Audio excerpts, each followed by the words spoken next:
Bonjour à toutes et à tous. Concernant la présentation des 5 minutes d'exposé, voici quelques conseils pour construire cet exposé. Alors, il existe plusieurs manières de faire, mais il y a des incontournables qui sont notés dans tous les rapports de jury. Par exemple, il faut une introduction, un développement et une conclusion. Il faut annoncer son plan à la fin de l'introduction. Il faut également faire appel au référentiel de compétences professionnelles de l'enseignant de 2013. Et il ne faut surtout pas raconter son parcours ni faire un CV. Grand 1, l'introduction. Je vous conseille de commencer par une phrase d'accroche, une phrase d'introduction, puis d'annoncer votre plan en 2 parties. Par exemple, devenir professeur des écoles est l'objectif que je me suis fixé au regard d'une réflexion engagée depuis 5 ans. Vouloir rejoindre l'éducation nationale, ses principes, ses valeurs, c'est souhaiter évoluer en même temps que la société, les savoirs à transmettre et donner du sens à ce métier. C'est mon engagement, confronté à la réalité du métier, que je vous propose d'exposer au sein de 2 parties. Dans une première partie, j'analyserai mes compétences acquises au regard du référentiel de compétences professionnelles de 2013. Dans une seconde partie, j'argumenterai mes motivations à embrasser la carrière de professeur des écoles. Deuxièmement, les 2 parties ne sont pas un CV. Vous ne devez donc pas retracer vos expériences ni lister vos diplômes. Vous devez vous projeter dans le métier de professeur des écoles, dans le futur donc. Si vous racontez votre vie, vous serez dans le passé. Alors, comment faire? Ce sont des propositions, vous pouvez inverser les parties, en créer d'autres, etc. Partie 1. Sélectionnez soit des expériences professionnelles, si vous êtes en reconversion ou parent de 3 enfants, 2 stages en école, 2 ou 3 si vous êtes étudiant. Vous pouvez aussi exploiter vos diplômes, mais soyez très précis et très concis, car 5 minutes, ça passe très vite. Exemple 1. J'ai effectué un stage en petite section. Je me suis fixé comme objectif d'apprendre à enseigner le langage oral, indispensable à une bonne réussite future de l'apprentissage de la lecture. J'ai observé des séances de vocabulaire sur les vêtements au coin poupée ou encore à partir de 3 albums sur le temps qui passe. J'ai lu le guide EduScol pour enseigner le vocabulaire à l'école maternelle. J'en retiens la nécessité de faire réemployer le lexique appris, ce qui me permet de commencer à valider la compétence P1, maîtriser les savoirs disciplinaires et leur didactique. Exemple 2. La licence d'histoire me permet de disposer de connaissances solides en histoire, géographie et EMC. Afin d'acquérir la didactique disciplinaire, je consulte les documents d'accompagnement au regard des programmes en vigueur des 3 cycles. J'ai consulté les fiches par thème et niveau en histoire et géographie. Par exemple, je retiens de la fiche d'histoire en CM2, thème 2, l'âge industriel en France, qu'il est nécessaire d'expliquer l'industrialisation et comment elle a transformé la vie quotidienne. Occasion pour l'élève de comprendre un document ou une image. Pour résumer, vous partez d'une expérience professionnelle en 2-3 mots et vous reliez à 1 ou 2 lectures officielles, EduScol, un BO, les programmes, en apportant une preuve de cette lecture. Vous validez une compétence, même partiellement, du référentiel de 2013 en la citant. Il faut vraiment être très précis et très concis. Partie 2. Vos motivations doivent être argumentées. Vous pouvez exploiter la polyvalence des disciplines, le fait de transmettre des connaissances et s'assurer qu'elles soient transformées en apprentissage par le biais de l'évaluation. C'est vraiment la définition de l'enseignement. Vous pouvez exploiter aussi les valeurs de la République, le service public d'éducation si vous le passez dans le public, les droits, devoirs, obligations de l'enseignant, etc. Exemple. Il est important pour moi d'entrer dans le service public d'éducation car l'État est garant du droit à l'éducation, comme le rappelle la loi pour une école de la confiance du 26 juillet 2019. L'égalité des chances, lutter contre les inégalités sociales et territoriales en matière de réussite scolaire et éducative, ou encore que tous les enfants partagent la capacité d'apprendre et de progresser. Ces exigences du service public sont les miennes. Grand 3, la conclusion. Commencez par utiliser un mot qui montre bien que vous êtes arrivé à la conclusion, comme pour conclure, en conclusion, au terme de cet exposé.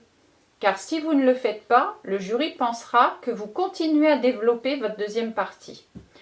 Puis, vous insistez sur quelque chose que vous n'avez pas encore abordé ou une compétence à parfaire, etc. Exemple, si vous êtes en reconversion. Au terme de cet exposé, j'ai conscience qu'il me manque encore beaucoup de compétences, notamment celles qui relèvent de la construction des situations d'enseignement-apprentissage. Mais je suis déterminée dans mon choix de devenir professeur des écoles et je suis déjà engagée dans un développement professionnel en identifiant clairement mes besoins.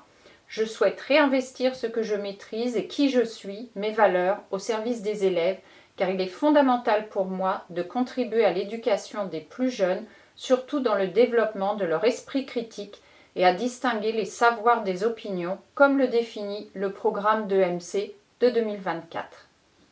Alors, voici maintenant quelques recommandations. Ne commencez pas votre exposé par « Bonjour », d'autant qu'il faudrait dire « Bonjour mesdames » ou « Bonjour madame »,« Bonjour monsieur », car ça fait déjà un moment que vous êtes dans la salle avec ce jury, vous venez de passer l'EPS, donc vous avez déjà dit « Bonjour ». Ne donnez pas non plus votre nom ou votre prénom, ni votre âge, c'est inutile, le jury vous a appelé, ils savent qui vous êtes et votre âge n'a aucune importance dans cette épreuve.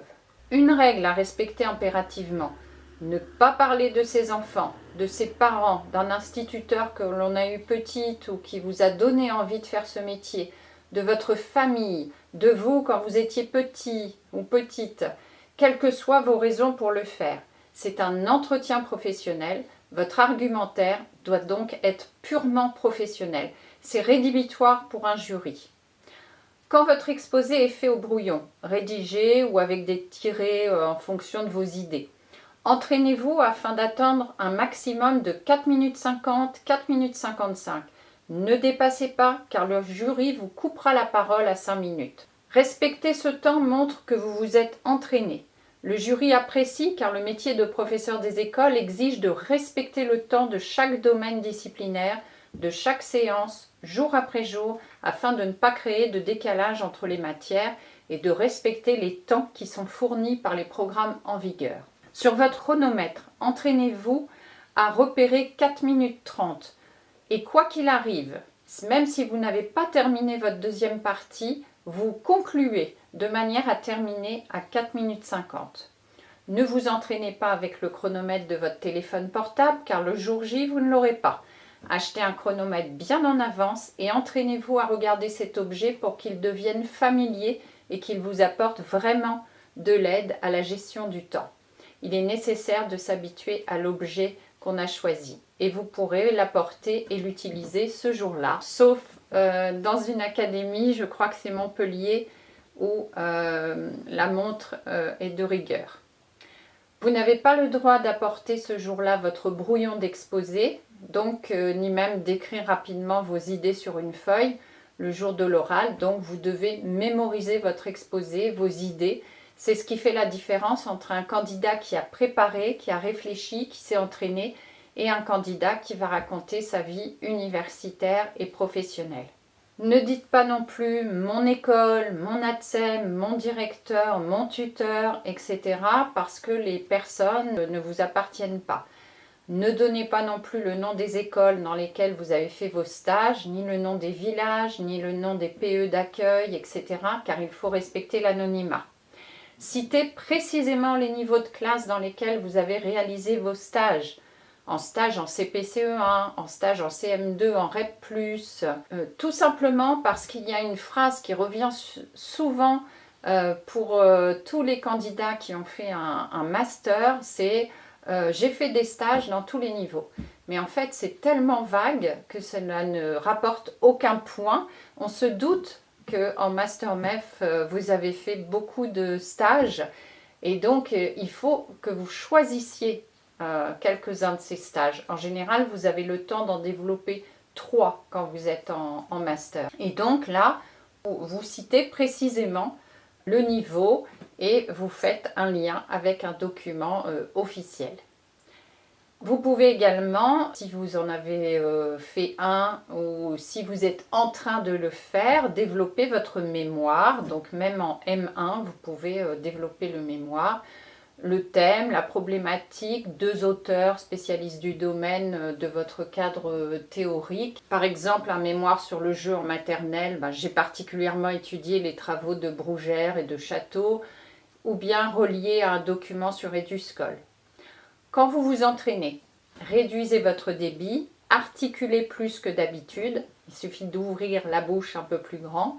Ne faites pas de contraction de mots, je suis habituée, car le jury vous projette dans une classe devant des élèves.